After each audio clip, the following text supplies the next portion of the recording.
In the middle of Illinois, there is a community that has never been connected to the electrical grid, not because power never reached them,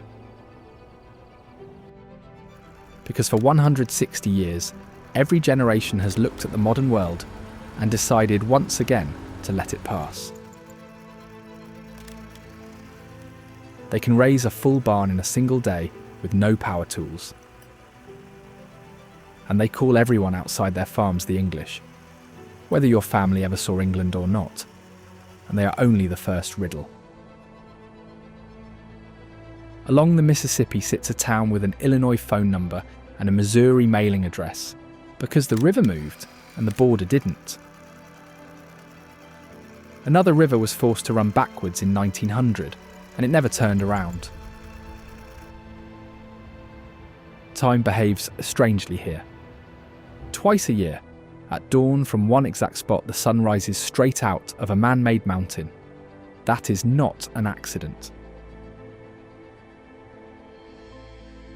1,000 years ago, a city larger than London designed that moment, and then its people vanished, leaving behind no writing, no explanation, and not even a name for themselves.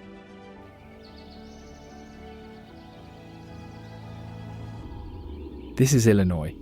The people here rarely mention any of it to anyone passing through.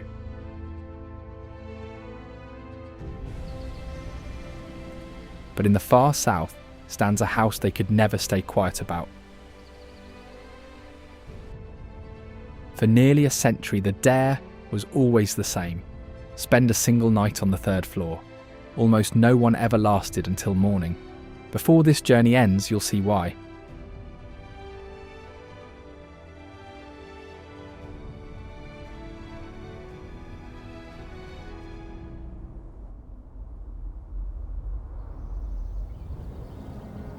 Illinois sits at the centre of a continent, and whoever controlled its rivers controlled everything.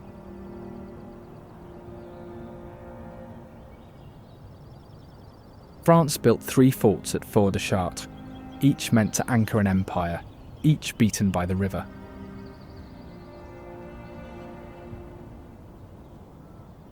The final fort had walls 3 feet thick, governing the entire Mississippi Valley from one post.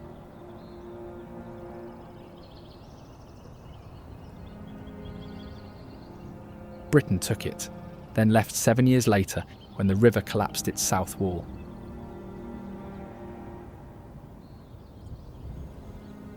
By 1900, only the powder magazine remained, now the oldest structure in Illinois.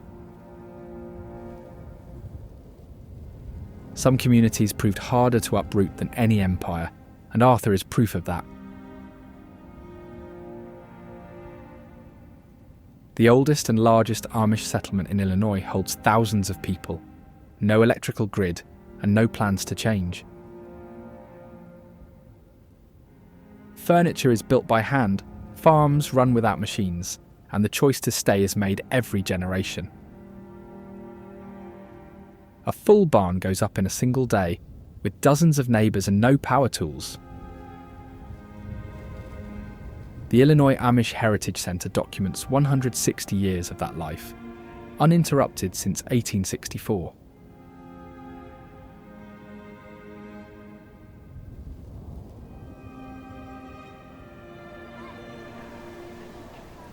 That self-sufficiency carries into how they trade, always on their own terms.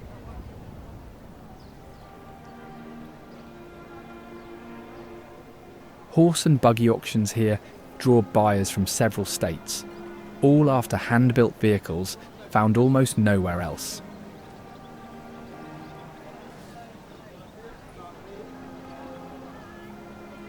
A well-trained buggy horse sells for thousands, more than most expect.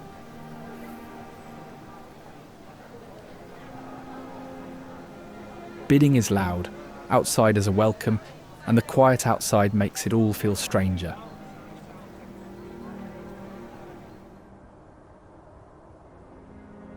The farmlands of Peoria run on a different scale entirely, where flat ground feeds an entire nation.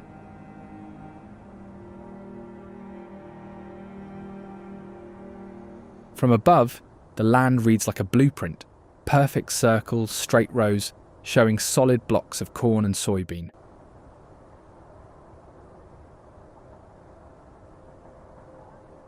Those circles are actually pivot irrigation systems, rotating slowly like clock hands.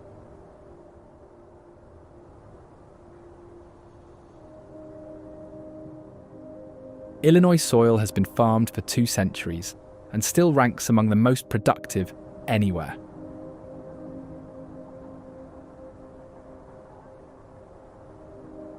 Most of it comes from land exactly like this, flat and perfectly geometric.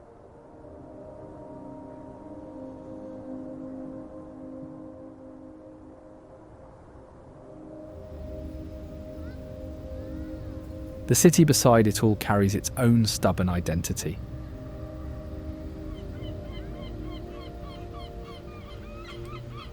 Peoria was once the whiskey capital of the world, producing more distilled spirits than almost anywhere else.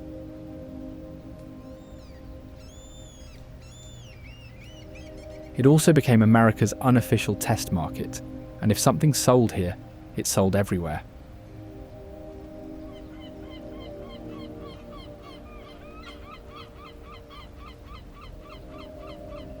When the factories shut down, most people stayed, and food was a big part of why.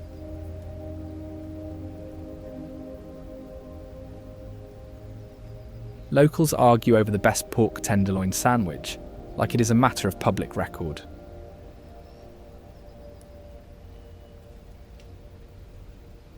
Neighbours know each other, blocks carry their own histories, and leaving means losing something real. When the warehouses emptied, artists were the ones that moved in.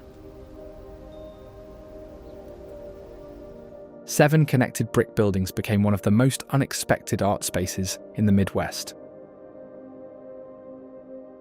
No one planned it, and the Hello Peoria building is exactly what that looks like.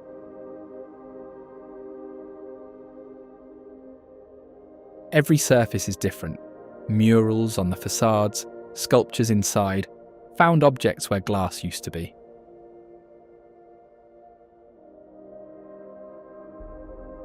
People who refused to let empty buildings stay that way built it without a plan.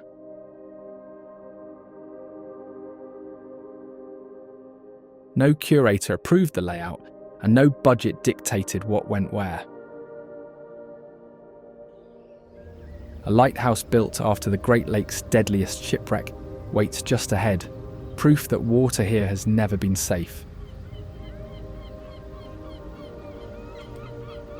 In 1860, a steamship called the Lady Elgin sank just off this shore, killing over 300 people.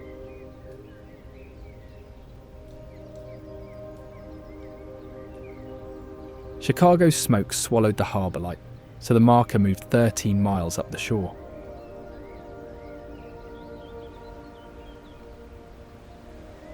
The lighthouse stands 113 feet tall, visible 18 miles out.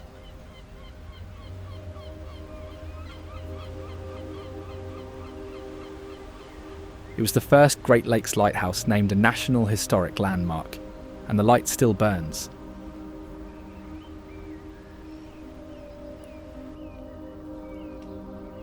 A century and a half later, Evanston residents still walk the beach and leave flowers at the waterline.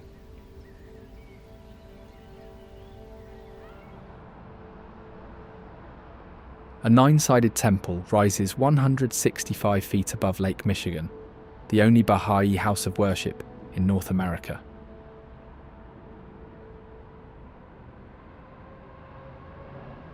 It started in 1912 and wasn't done until 1953, delayed by 2 world wars and a Great Depression.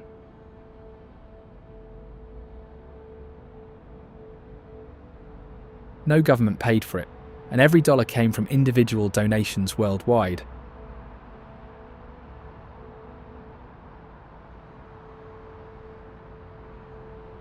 The walls are concrete mixed with crushed quartz, so the building shifts with the light.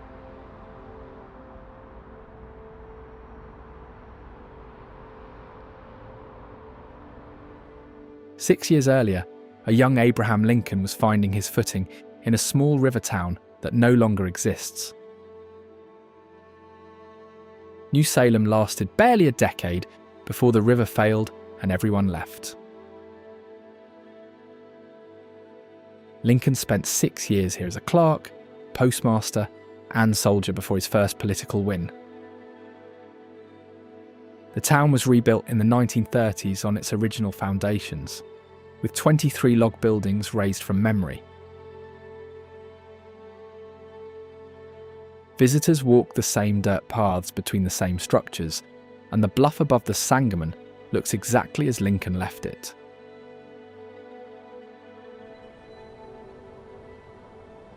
Directly beneath that rebuilt village, the ground sits above rock, blasted out of the earth by an ancient sea.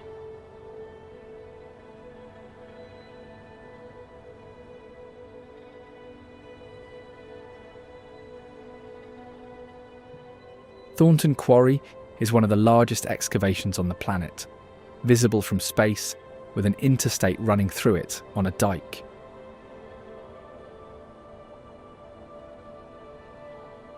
The rock at the bottom is a 425 million year old coral reef from a tropical sea.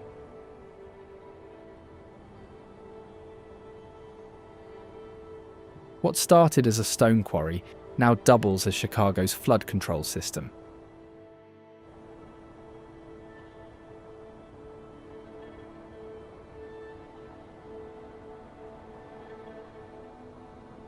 When heavy rain hits, the water gets routed here instead of flooding the streets.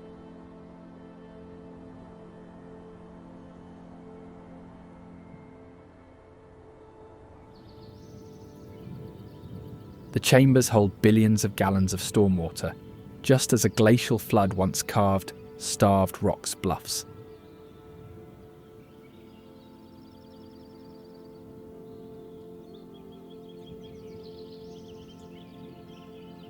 "18 sandstone canyons cut through, with sheer moss-covered walls.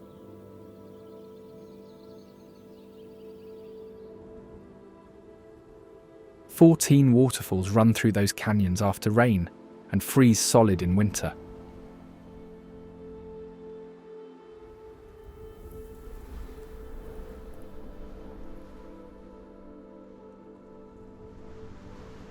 The park is named for a 125-foot butte where besieged Illinois tribe members chose to starve rather than surrender.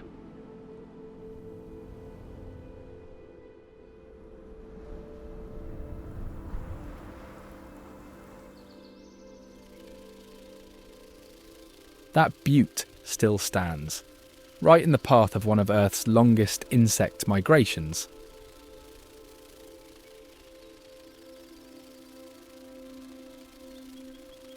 Every September, monarchs pass through on a 3,000-mile trip to Mexico.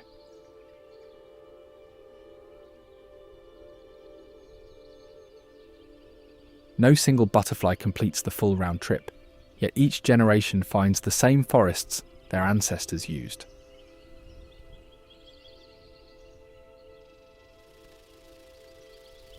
They navigate using the sun and an internal body clock.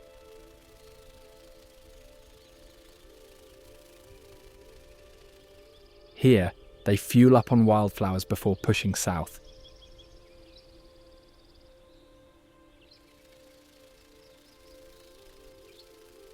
The entire population funnels through a narrow corridor, making this one of the densest monarch routes anywhere.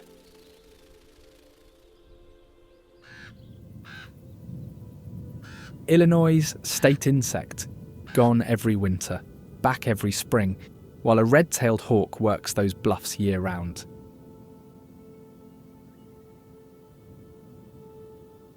It rides warm, rising air above the canyon rim without flapping once. From 100 feet up,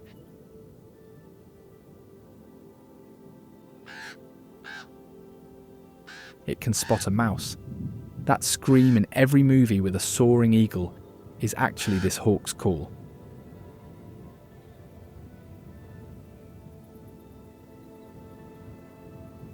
It pairs for life and returns to the same nest each year, until the nest weighs hundreds of pounds.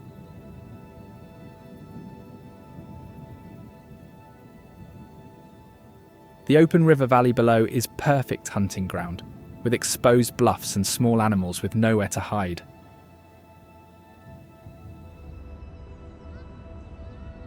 Limestone quarried from these bluffs built old Joliet prison.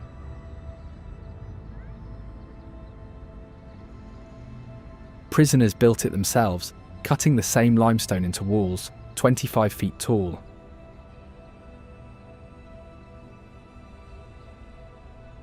Those walls were meant to intimidate from miles away, and they still do.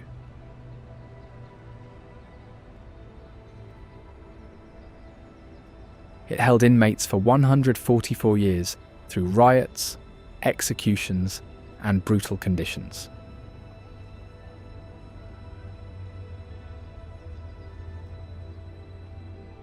These same grounds sit right at the start of Route 66.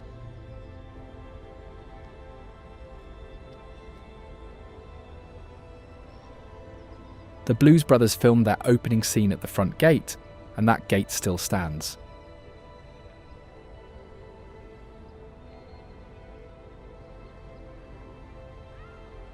Illinois held more people inside those walls than most states of its era, and just as much history surrounds Fort Massac. It was built by the French, burned by the Chickasaws, and ordered rebuilt by George Washington. Lewis and Clark camped inside its walls on their way west. 4 separate wars moved through this same patch of Ohio River ground.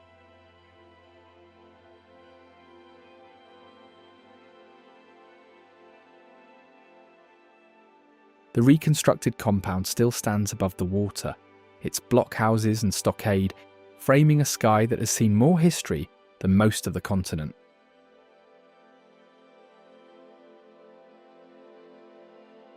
Illinois' first state park draws visitors who eat catfish from the same river Ben's soldiers once watched. A great blue heron has worked that water from the bank below since long before the fort.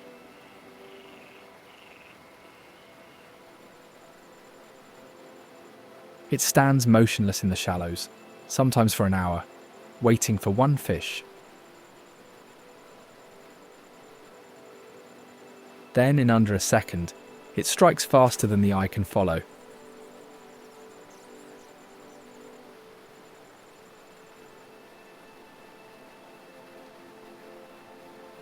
Nearly 4 feet tall, yet it weighs less than a bag of sugar.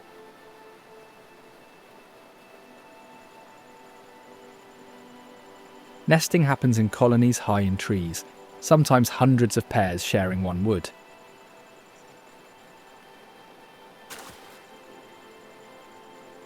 It swallows fish head first to stop the fins catching on the way down.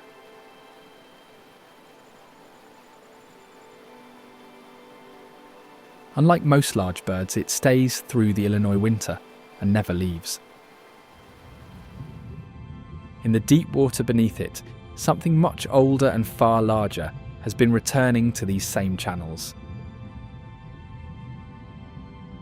The alligator gar grows to 8 feet long, built like a torpedo wrapped in armour plating. It was nearly wiped out of Illinois rivers and is only now being reintroduced after decades gone. Its form has not changed in 100 million years, making it one of the oldest surviving fish designs on Earth.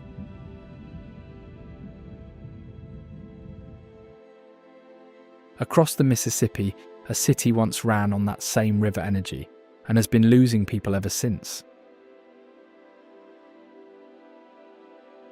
East St. Louis once ran on meat, its national stockyards processing more livestock than almost anywhere in the country.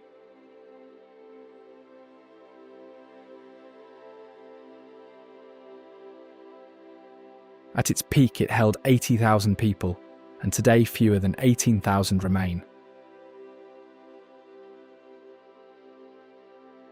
Grand theatres and hotels still stand on empty streets, facades intact, interiors gone. The soul food here never left, and people still cross from Missouri for catfish and sweet potato pie. Clubs on State Street kept jazz and blues alive through decades of population loss.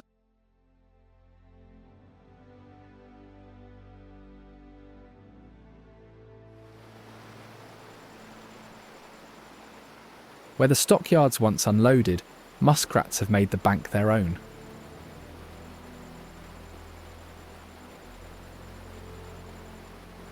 It builds dome-shaped lodges from cattails and mud, watertight and hidden in the reeds.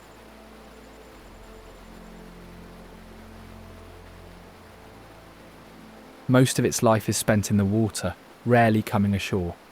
It can seal its ears and nose shut and stay submerged for 15 minutes.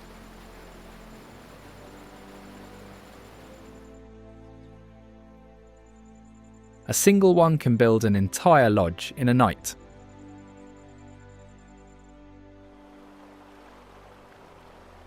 It raises several litters a year, the only reason it keeps pace with the foxes, minks and hawks hunting it.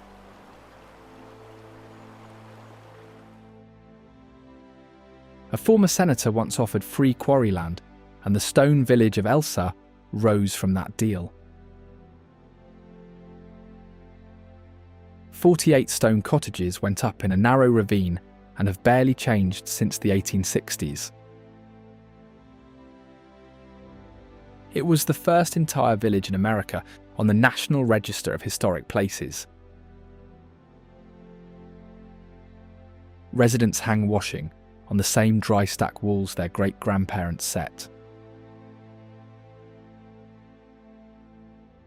The post office has served the same families for 6 generations. Sunday suppers here are a tradition that predates the Civil War, passed down without interruption.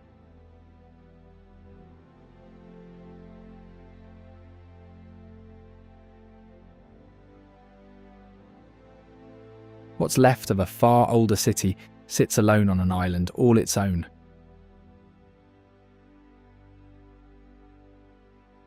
Kaskaskia was Illinois' first state capital, called the Versailles of the West. Then a flood buried it overnight. The island it left is the only piece of Illinois west of the Mississippi, reachable only through Missouri. Fort Kaskaskia and the Pierre Menard home still stand on the bluffs above. The Church of the Immaculate Conception still holds services, its bell a gift from the King of France.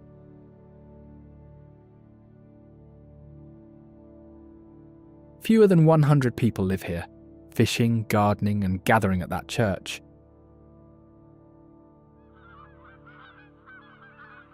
Every fall, Canada geese cross above in long V formations.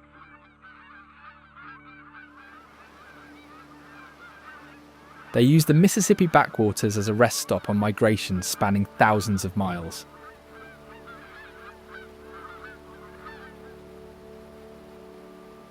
Each bird drafts off the one ahead, cutting the flock's effort by nearly 70%.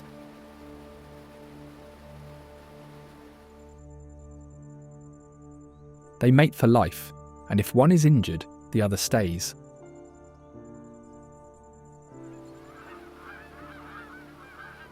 Thousands in Illinois stopped migrating entirely. Mild winters made staying easier.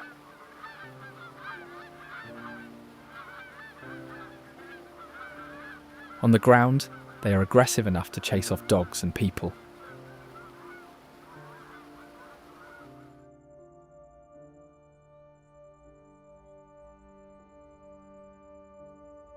They graze the same banks where a flood once swallowed an entire city.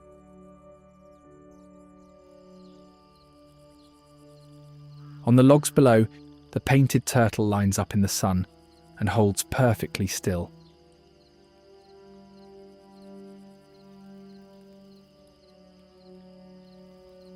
It spends hours basking just to warm its blood enough to hunt.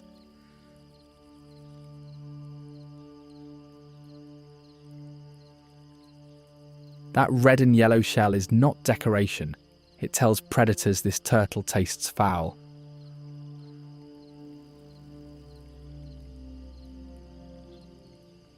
In winter, it sinks to the river bottom and stops breathing entirely, surviving months under ice.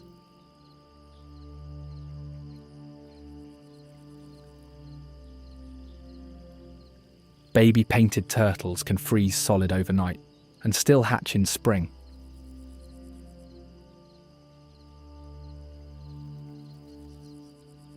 The Mississippi backwaters suit them well, with slow water, muddy bottoms, and sunny logs.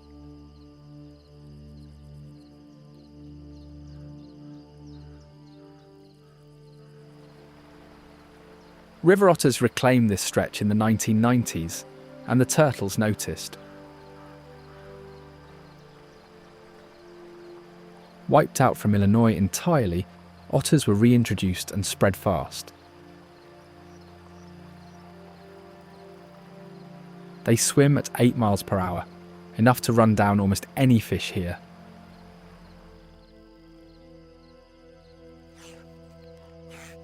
Play matters too, sliding down muddy banks, wrestling, chasing for no reason.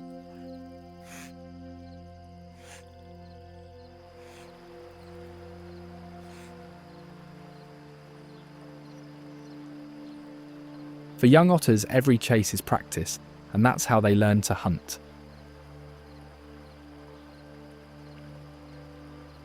A family group controls a stretch of river, patrolling and defending it. Their return shifted things. Fish populations changed, smaller animals grew cautious.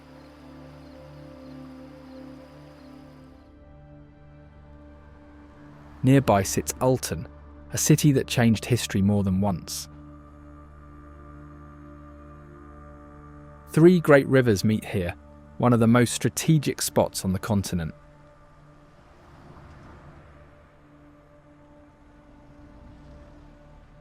A printer was killed by a mob for speaking against slavery, making Thornton the flashpoint of the abolitionist movement.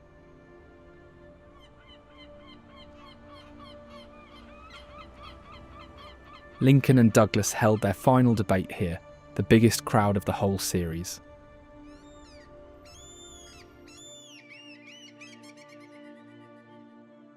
Miles Davis was born in Thornton, and jazz still runs through its bars and festivals.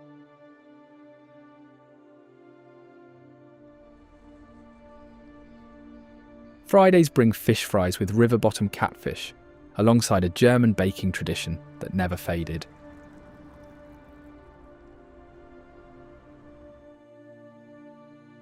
A painted creature has watched this water for centuries, the piazza bird.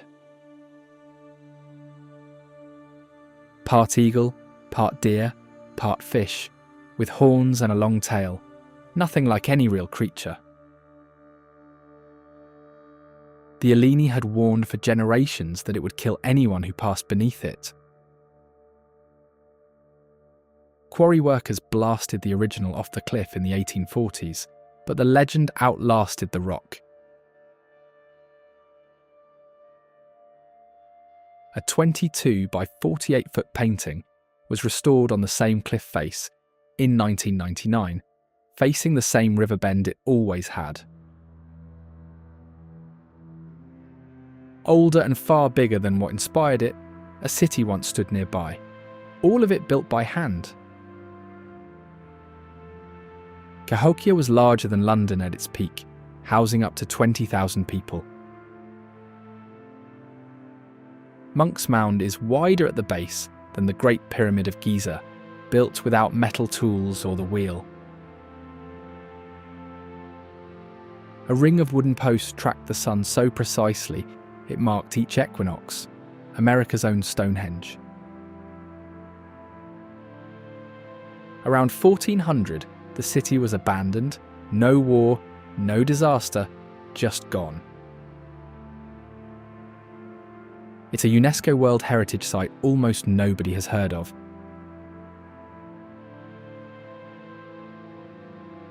Cairo is meant for that same greatness, and fell just as completely. It sits where the Ohio meets the Mississippi, named after the Egyptian capital, by investors sure it would match it.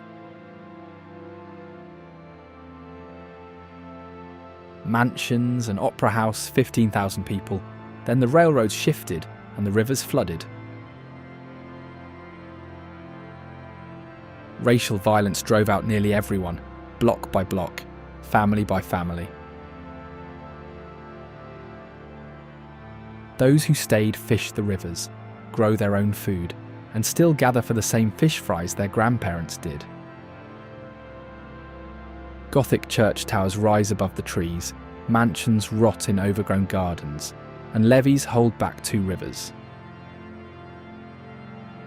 Pullman National Historical Park tells the story of another city built by one man's design, controlled down to the last brick. It was a complete company town outside Chicago. Every building owned, every worker a tenant. They called it the world's most perfect town, meaning perfectly controlled. He cut wages without cutting rent, and 250,000 workers across 27 states walked off. The army broke the strike, Pullman died despised, and his porters built one of the most powerful black labour unions ever.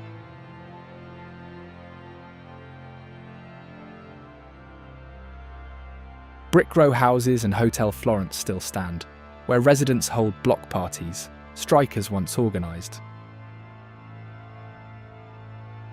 In Gallatin County, the Crenshaw house hid a darker system behind white columns.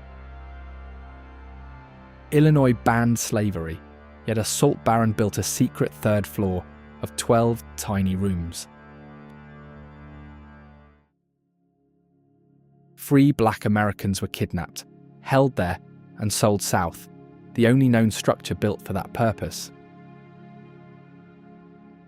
Historians call it the reverse Underground Railroad, freedom moving backwards. The house still stands, white columns intact, state-owned and largely closed to the public. Local historians have spent decades recovering the names of people held there. Old Shawnee town once turned down a loan from Chicago, confident no city could surpass it. It was Illinois' first banking centre, the gateway every settler from the Ohio had to pass through. The Ohio buried everything under 20 feet of water in 1937, and residents moved 3 miles inland. Left standing, the old town still faces the river that destroyed it. Roof open to the sky, the Greek Revival Bank of Illinois still stands on the original street. Families kept their fish fry traditions from the original town, cooking the same dishes in a new zip code.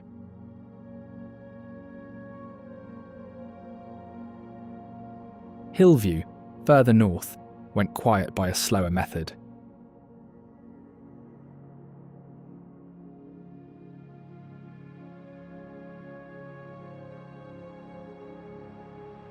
Paint peels, porches sink, and curtains hang in windows nobody has opened in years. No flood, no fire, just one family leaving at a time. Older residents still leave porch lights on through winter, a habit from when the street was full.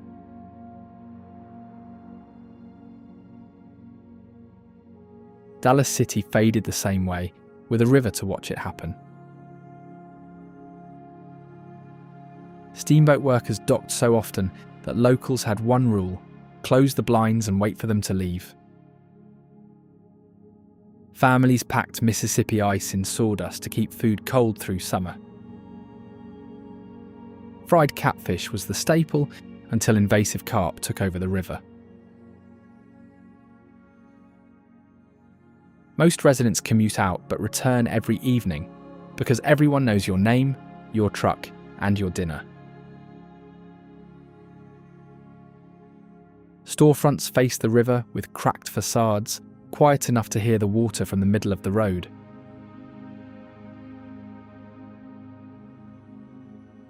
Little York ran out of reasons to stay and left even quieter.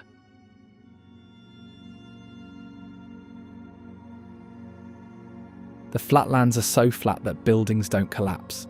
The prairie just grows around them and swallows them.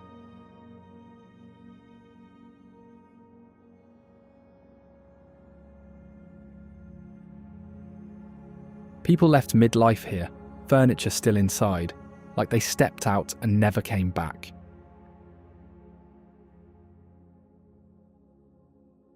A single grain elevator still stands at the edge of the grid, the last structure visible for miles.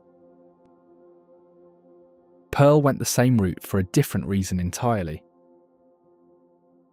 The river flooded so many times that families stopped rebuilding and just left.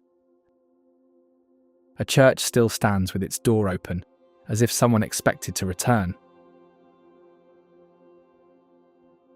Roads end midfield. No sign, no barrier, just gravel stopping where a yard used to be. Older residents still drive back on Sundays just to check the church still stands. North of the river bottoms, a sculptor spent years imagining something built to outlast all of them.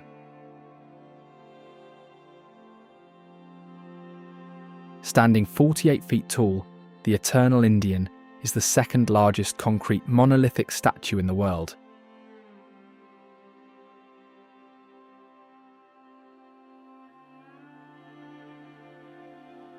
It weighs 268 tons, reinforced with steel rods.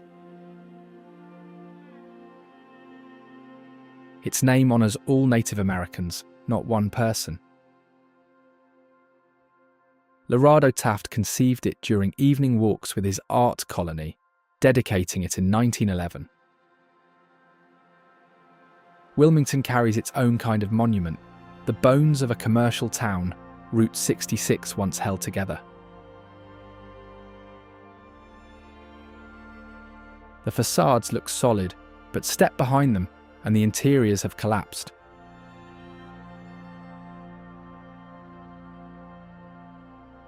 Route 66 ran straight through here, and that kept it alive for decades. When the interstate bypassed it, travellers left, but locals stayed for pork tenderloins, Friday nights and familiar faces. Families have eaten at the same diners for 3 generations, same booths, same pie, same waitress. Nauvoo was bigger than most cities once, and emptied just as fast. A religious community built a city of 20,000 in 5 years, until their founder was murdered and everyone left for Utah. German and Swiss immigrants moved in after, rebuilding around wine and cheese. The grape festival brings thousands yearly to stomp grapes and eat Nauvoo blue cheese. Fewer than 1,200 people live here, most knowing every grave in the cemetery by name. Nauvoo blue cheese has been made here since the 1930s, sold at the same family shop on the main street.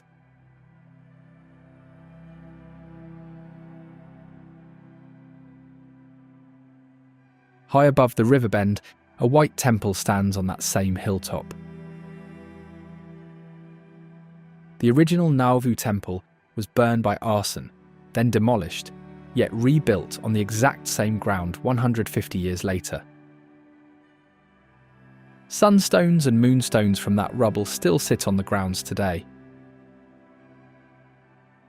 It was not a restoration, but a full reconstruction, matched stone by stone. Pilgrims travel from across the country to see it, and most stay long enough to eat at the town's German bakeries before leaving. Down on the riverfront, 4 buildings survive from the years when Joseph Smith was building his city.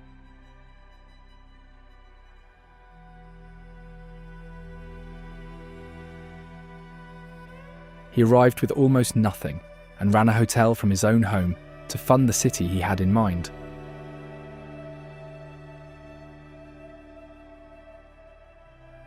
The red brick store was not just a shop, it was where decisions moved tens of thousands of people. He moved into the mansion house and was murdered in a jail 14 months later. All 4 structures still stand on the Mississippi waterfront, closer together than most visitors expect.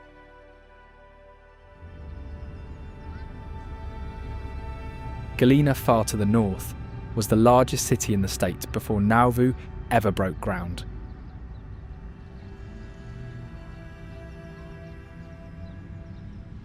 Nine future Union generals lived within the same few blocks, including a failed store clerk named Ulysses S. Grant.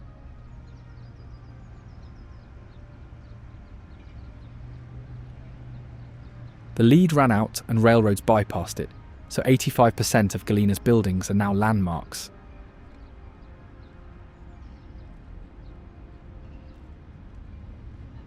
Locals make their own fudge, press their own cider, and pour from vineyards that have been here since the 1800s.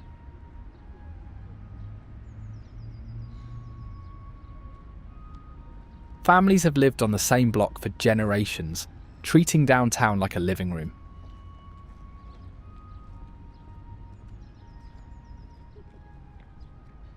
Every weekend fills with visitors for food, architecture, and ghost tours.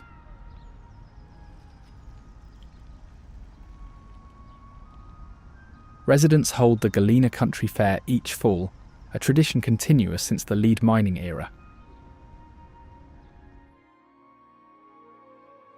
Grant's house sits up the hill, given to him by citizens the day he came home from war.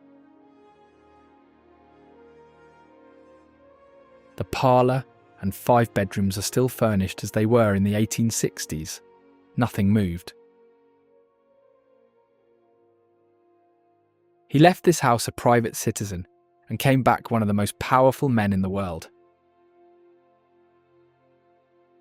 His emerald-shuttered brick house on Buthilia Street is virtually unchanged from the day he last walked out in 1880.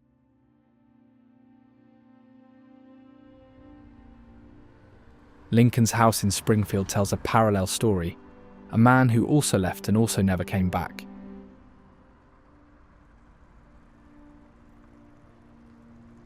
Every August, 400,000 people pack the Illinois State Fair, and locals plan their whole summer around it.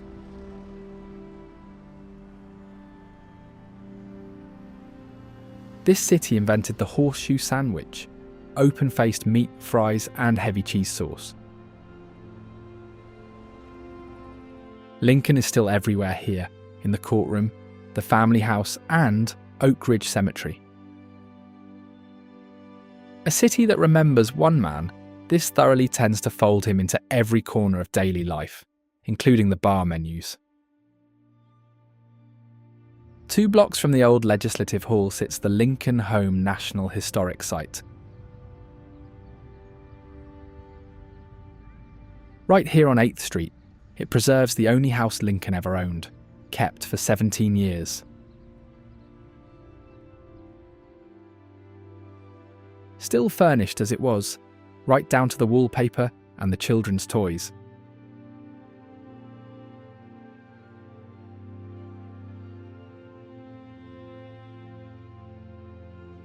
The entire 4-block neighbourhood was preserved too, every house still looking as it did the morning he left. 500,000 people visit every year, and none can go inside without a park ranger.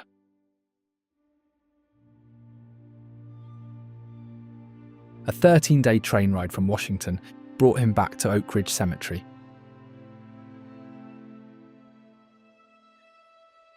Standing 117 feet tall, the granite Lincoln tomb marks where he was laid to rest. It holds Lincoln, Mary Todd, and 3 of their sons. Outside, the bronze nose on his face statue has been rubbed so many times, it now shines gold.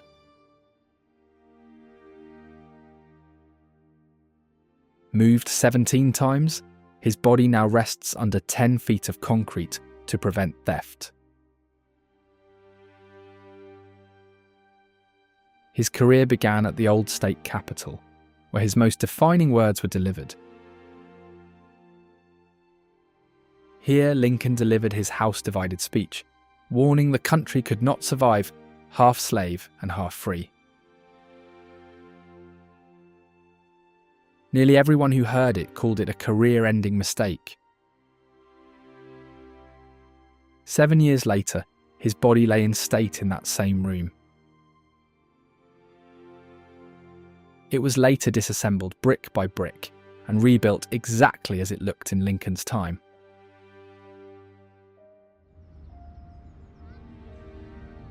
One block away, the Illinois state capitol rose to make a point the old one never could.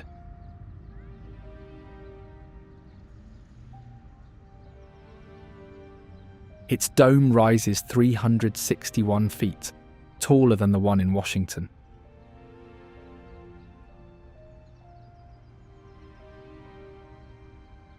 Inside, the rotunda runs floor to ceiling, in marble, iron staircases, stained glass, and murals. The building took 20 years to finish and was called an embarrassment by critics.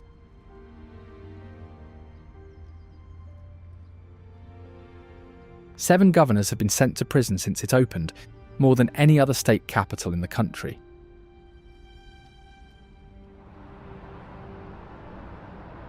Just as dramatically, Chicago burned to the ground in 1871 and came back unrecognisable.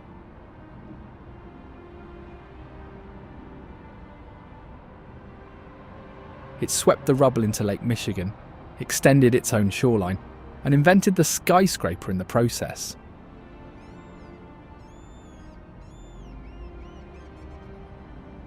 Chicago became the meatpacking capital of the world, and if you ate meat in America, it passed through here.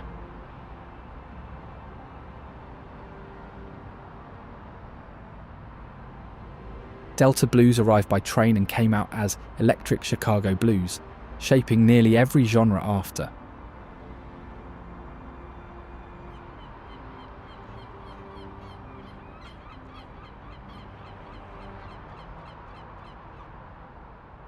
During the Great Migration, Black Americans settled the South Side, building their own newspapers, jazz clubs, and businesses.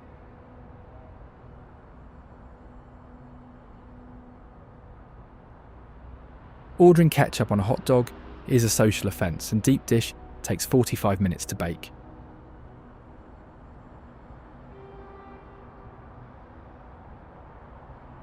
Over 100 languages are spoken across 77 neighbourhoods, and locals name their neighbourhood before they say Chicago. Underneath it all runs the Loop, pulling the skyline up around it. The L has run since 1897, and locals barely notice the noise.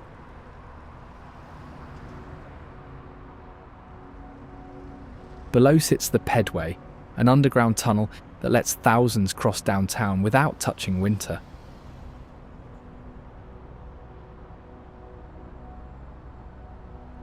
Chicago winters hit minus 20 degrees with wind chill, and locals call it Tuesday.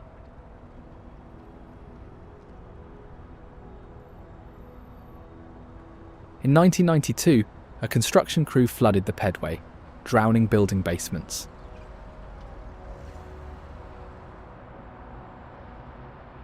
Above it all rises Willis Tower. It took 6 years to build, and when it finished, nothing else came close.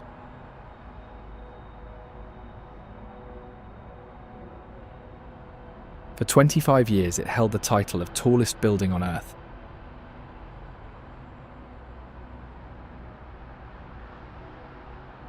Its black steel frame is visible from 4 states on a clear day.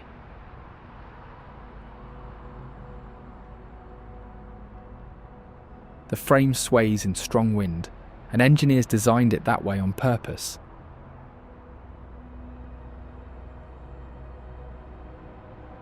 A glass ledge extends over the street 1,353 feet above nothing.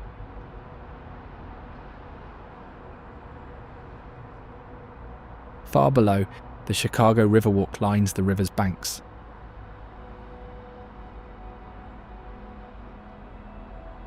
Chicago reversed its own river in 1900, forcing it away from Lake Michigan.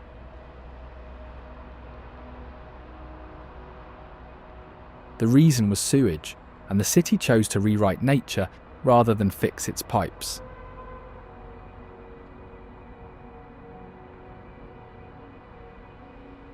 That decision moved more earth than the Suez Canal.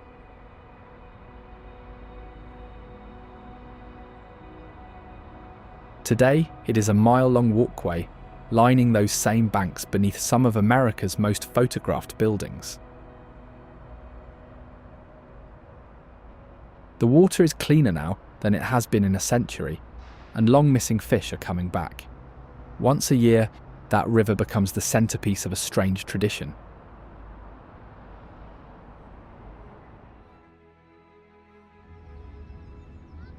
Every St. Patrick's Day, Chicago pours 40 pounds of vegetable dye straight into the water.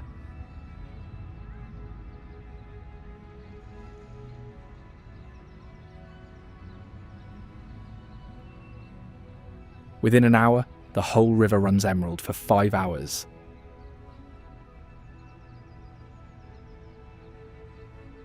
A plumber started it in 1962, and no other city has replicated it since.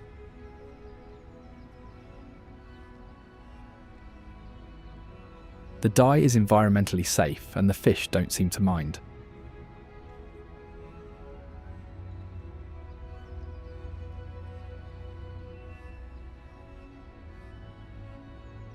Around 400,000 people line the banks every year just to watch.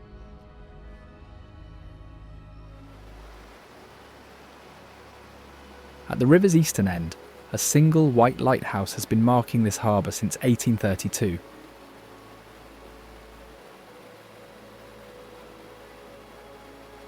The Chicago Harbour Light is the oldest guided entry on Lake Michigan.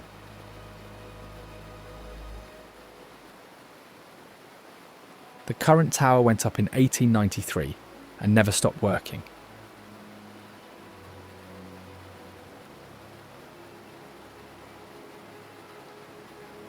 It still operates today while millions of tourists walk right past it.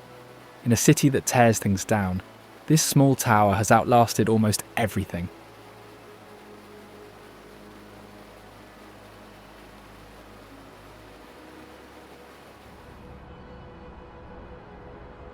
A short walk inland stands Cloud Gate.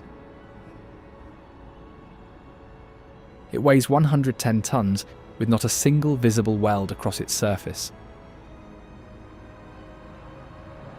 The curved surface reflects the full skyline, bending it into a shape no camera can fully capture. The artist kept the construction method secret, so engineers had to invent a way to build it.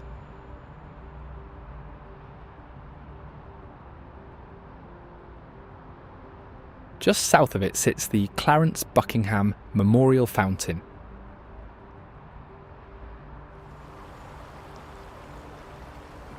It is one of the largest fountains in the world, twice the size of its inspiration at Versailles.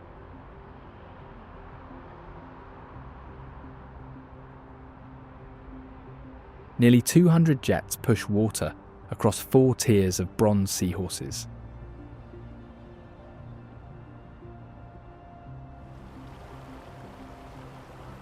At dusk, the central jet shoots 150 feet up every hour.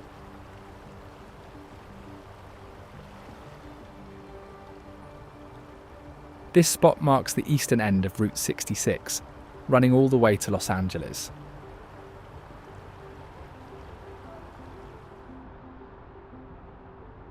Along the shoreline stretches Lincoln Park.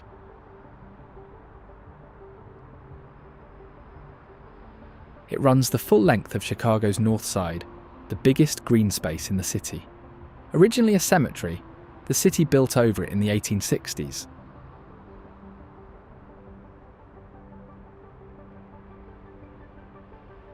thousands of bodies were relocated, though not all were found.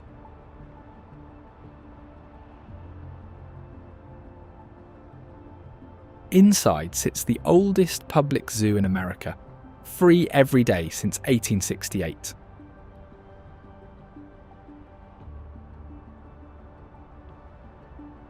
Elevated paths run along the water, skyline on one side, open lake on the other.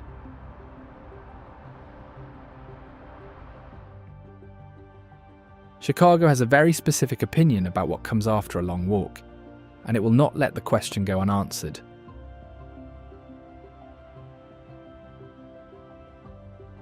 Deep dish pizza is built upside down, cheese on the bottom, sauce on top, and takes 45 minutes to bake.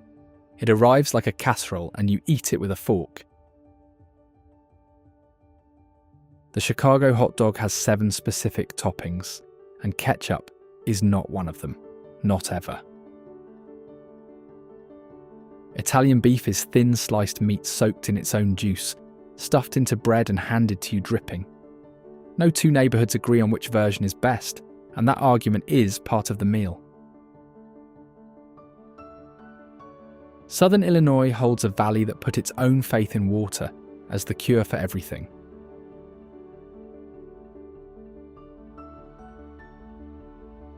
Vishnu Springs was built around one mineral spring, and thousands came just to drink it. At its peak, it had a 3-story hotel, a dance pavilion, a racetrack, and a bottling plant. When modern medicine arrived, the visitors stopped and the trees took everything back. The hotel still stands, graffiti covered and collapsing, the spring still running beside it. A commune took over the valley in the 1970s before leaving it for good in 1982.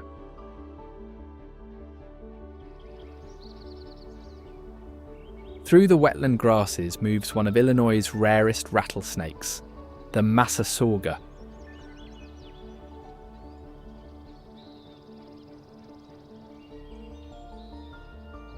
It is small enough to vanish in grass, and most people never see one. Hunting means sitting still and waiting for prey to pass within reach. Venom strong enough to kill small mammals. From a snake most would step right over.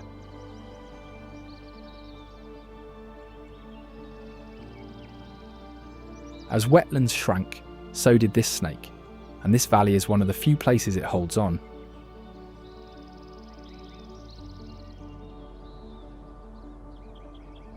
Coyotes have taken over that same ground, and unlike this snake, they are easy to find.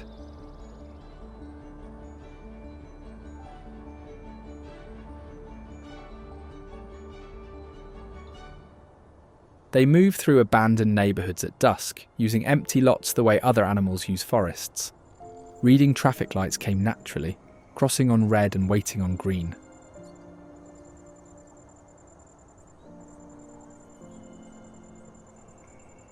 A single coyote can hear a mouse under a foot of snow and pin it with one pounce.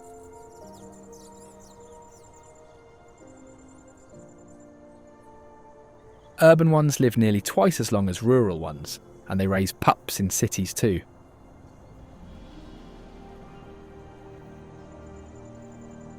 Most pass within feet of people who never notice them. Bishop Hill State Historic Site rose from that same open prairie. In 1846, 1,100 Swedish refugees wintered in earth dugouts, then fired bricks from the clay beneath their feet.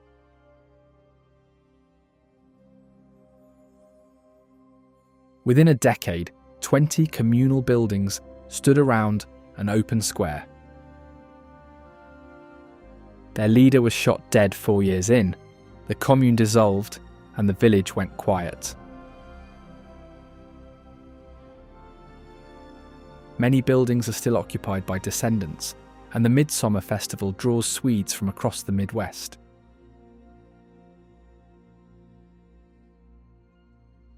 Hand-woven textiles and painted furniture are still made here, using methods passed down from those same families.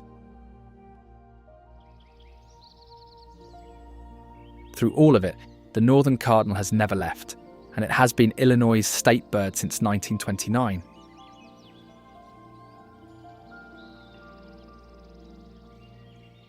It never migrates, red plumage burning against bare winter trees.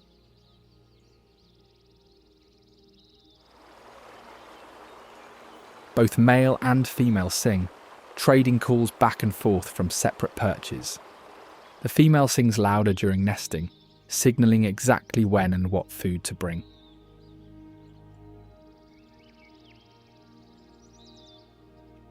Courtship has him feeding her beak to beak all season long.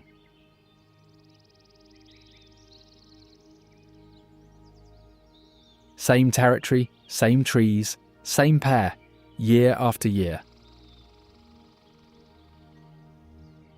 High on the Shawnee Hills stands the Bald Knob Cross of Peace, lit up since 1963.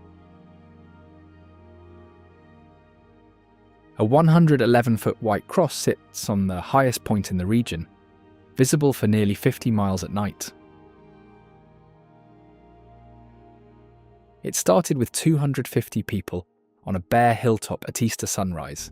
Within 2 decades, thousands were making the climb each spring. Each side of the cross carries one word: faith, hope, charity, peace. Families drive from Missouri and Kentucky for the sunrise service. Some camp there overnight.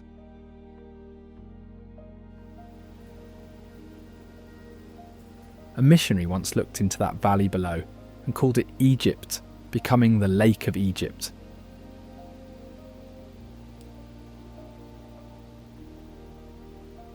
It only exists because a river was dammed, creating 93 miles of shoreline overnight.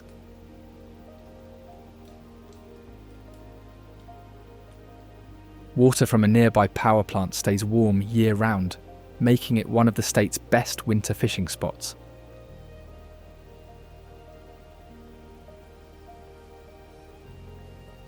Catfish here grow unusually large, drawn by warm, calm water that never freezes. Weekend fishing tournaments draw competitors from across the Midwest.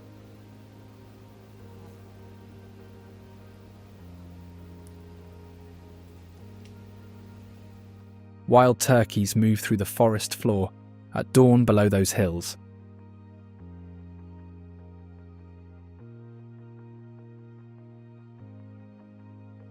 They were wiped out from Illinois and had to be brought back, one flock at a time.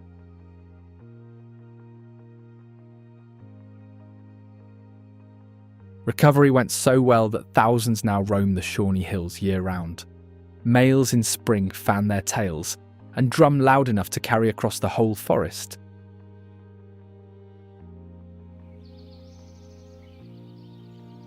They fly up to 55 miles per hour, a fact most people don't believe until they see it.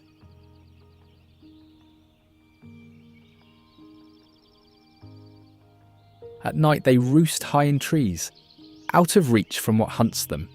All day they scratch the forest floor, turning up acorns and insects.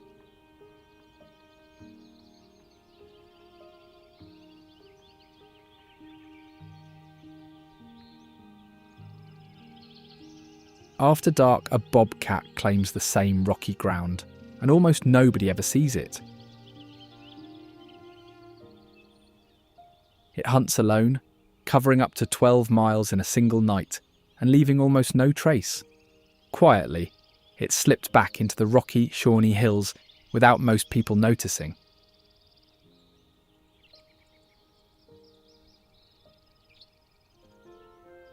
When threatened, it screams like a person, a sound that stops hikers cold in the dark. Rather than chasing prey, it waits perfectly still, then closes the gap in 2 or 3 bounds.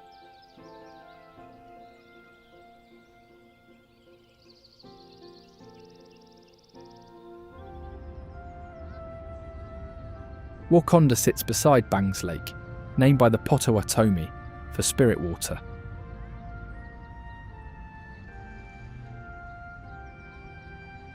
Three brothers from here struck gold out west and built a second town with the same name.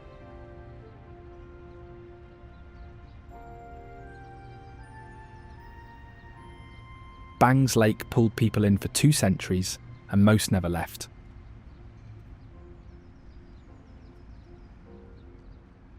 Coal-fired pizza on the water's edge is the local answer to Chicago deep dish, made the same way since the 1970s. Residents drive 40 minutes to Chicago for concerts and come back the same night.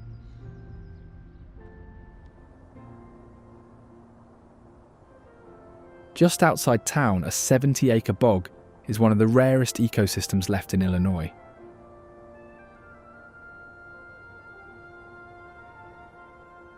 The Fox River runs past that bog, linking 9 glacial lakes. It drew Chicagoans north for a century, and most came for a weekend and built a house instead.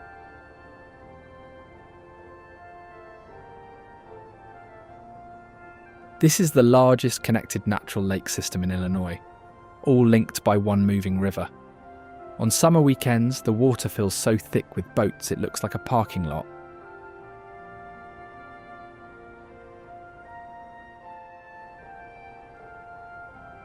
Families pass the same cottages down for generations, same docks, same fishing spots.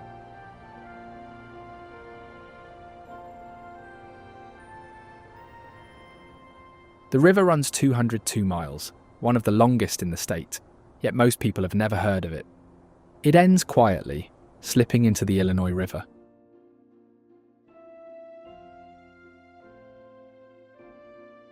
This is Illinois, a land of hidden wonders and remarkable architectural marvels. Now, if you don't want to miss the most unreal wonders of the Pacific Northwest, check out this video.